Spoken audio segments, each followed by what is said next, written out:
शिशी नळ का बंद केलास? अहो आजची पाणी वाया जातं. मग कशी भांडी धुवायची?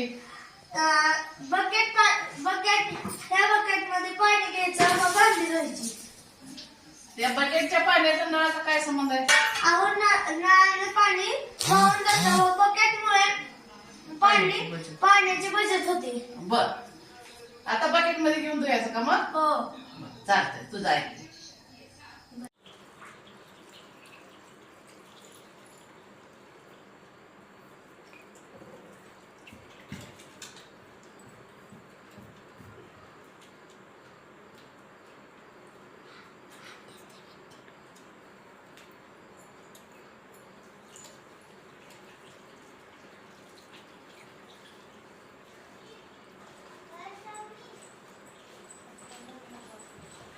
एक